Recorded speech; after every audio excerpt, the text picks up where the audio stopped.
Action Comics 1034. Philip K. Johnson and Daniel St. Pierre on the art. So obviously we've been digging this. The Thalosians, if I'm remembering the name of these Kryptonians right.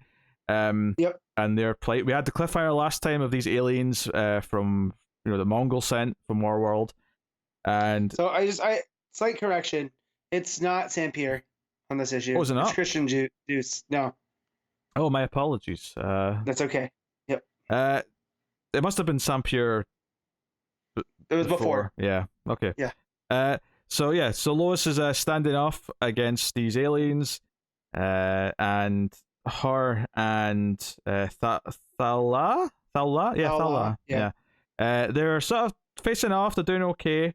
Bit of a fight scene. But he's like, I'm going to remind you of your duty is to start to win the fight, and he goes over to kill the other sleeping Thalosians, who weren't doing so good before. Like they're barely clinging on to life, as it were. Yeah, they're on life support basically. They're over in the fortress, and we get this moment where Thala just after he like picks them up and like bashes their heads together, seemingly killing them. Yeah. Thala incinerates these aliens with her heat vision. Yeah. It looks like it's white hot heat vision. Like we see Superman use heat vision and it's red, right? This is white blue, like just to signify. Do you know what it looks like? The way the art portrays it when you see the blast hit them, it looks like in Terminator 2 when the nuclear blast hits Sarah Connor in the dream. Yeah. You know, when you see the just skeleton in the light. Yeah, because there is a force behind it. Not just an energy beam, Yeah, because in the next page when you see like her holding like her dead, I don't know if they're actually related people. Or just like fellow Thalosians, but there's literally just a pile of dust with a skull where the alien, for the alien that was just incinerated. Yeah. It's really good stuff. But basically, this like she gets up and she's like, "I'm sorry if they've killed my brothers here. They're going to kill all the other slaves if I don't do what Mongol asks." I mean, I'm extrapolating a little bit, but that's effectively what she's saying to Lois, and her eyes light up, and it's like, oh no, she's going to go through with whatever Mongol wants her to. So that's a bit of a cliffhanger there, but we cut to then the big thing that's going on out with Atlantis and all the ships. An international incident. Yeah, because remember, Superman, Supergirl, and Superboy all showed up at the end of last issue to try and intervene. And like they're not willing to negotiate. They're like, nah, we're putting our foot down. We're going to fight if they even try to cross. Superman and co. Immediately start intercepting the missiles and like blocking them. And Superman just gets pissed and pulls a big move, which is a really good couple of pages, where he flies down close to the water to make a bit of a wave, and then uses his super breath to freeze it. So we get like a wall of ice created, sort of separating the two armies, which is a really cool couple of pages. It's a really nice big Superman visual. All this going on, I thought it was really pretty. And I love the enough because it's not just anger. He's frustrated because no one's listening. The Atlanteans, the military, and just of course this is how Superman handles it. Yeah, it's basically like him going like in an old cartoon, going and tying up the guns on the ship, into a pretzel. But this worked really good, and I like that. This is better. And this is better. Oh, 100% better. Yeah, but it had the same vibe to me of like watching one of the old Fleischer cartoons, But Johnny Kara just looking like in awe. Because they especially look kind of like worried because Superman does something I always say quite say out of character per se, but he does sort of cross a line that normally Superman doesn't, and he flies down to Atlantis where the piece, what do we call it? I forgot. The relic. Yeah, whatever. I forget what it's called, but it is a relic. It's that piece from our world that's charged.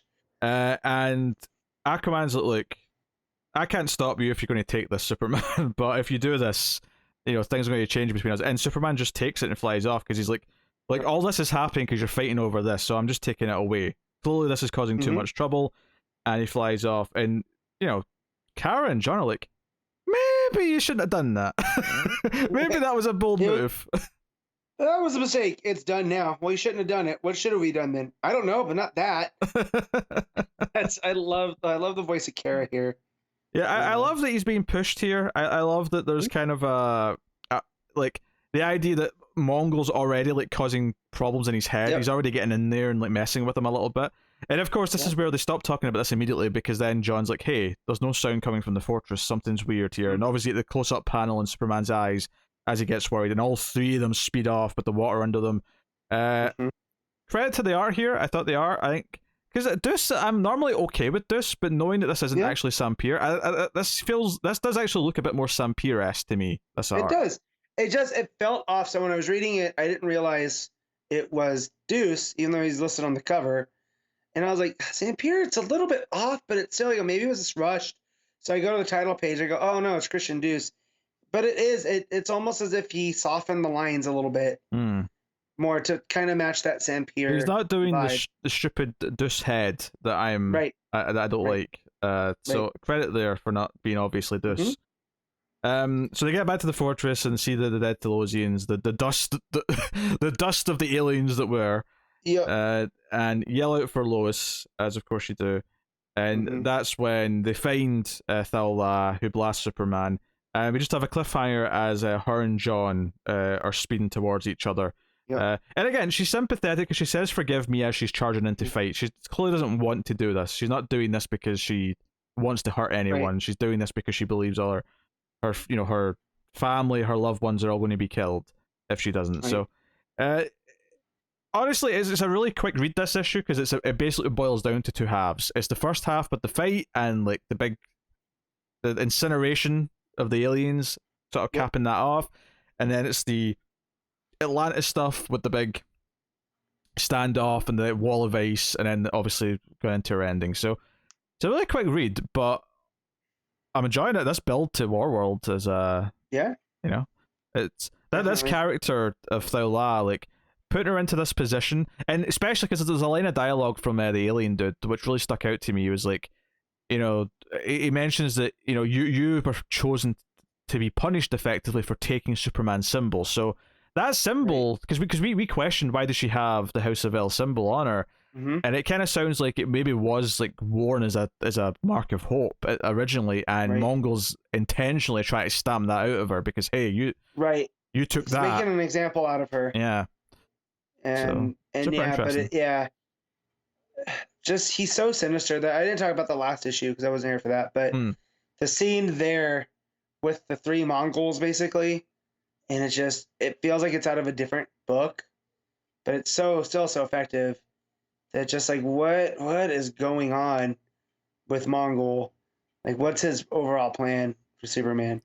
I think this is really smart storytelling, because everything in this, Mongol's behind it. And I don't think you ever quite forget that, because everything that Thal-La's doing is under this sort of duress, effectively, and she's actually willing to fight the aliens. It's not until her her like comrades, or whatever you want to call them, until they are killed in front of her, that that basically motivates her to sort of like it forces her hand. Yeah, I have to do what he wants me to do, even though she clearly was sort of fighting against it up until that point. I think it's motivated, and all of it puts over how evil and maniacal Mongol is. All of it sells the villain that we're going to eventually get to, and we're going to eventually have Superman square off, and he's already in his head, and all these things are sort of compounding. So that's all really, really smart. It's all really, really smart, because it's building up that confrontation. And we've already had seeds of it. We've already had the teases of the future where he's got, Superman's in the chains, and he's like making his speeches to Mongol and all that. But well, that's the whole thing. He's keeping them away from each other right now. And so I'm excited to see where it all goes. Just especially as a Superman fan, because we had him writing both books for a second, and then the other book transitioned to the John book. So this is the de facto Superman book now. Clark Kent, Kal-El, however you want to say it. Yeah, I mean, this feels like one big story that has a map to it. Because I genuinely don't know if Johnson.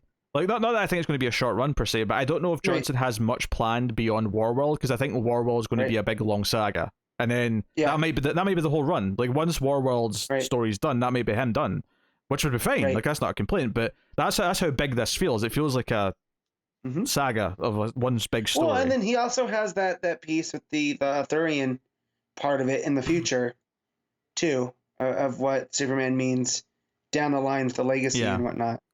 too. So it's like, how does this play into that? Because you feel like these are all pieces that are part of the same thing.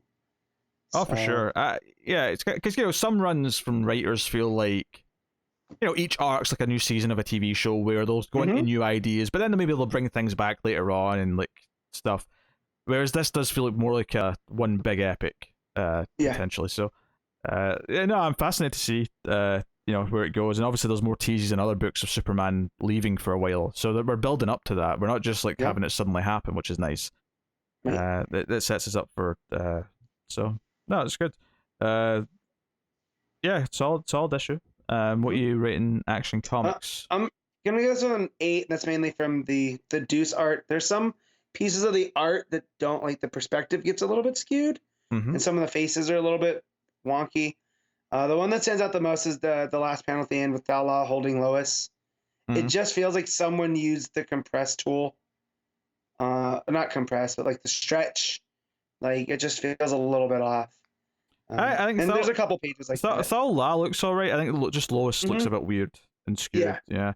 Yeah, Yeah. it's honestly they are overall. I mean, because the colors are really nice and bold. I do think Hmm. the big moments for the most part look really good.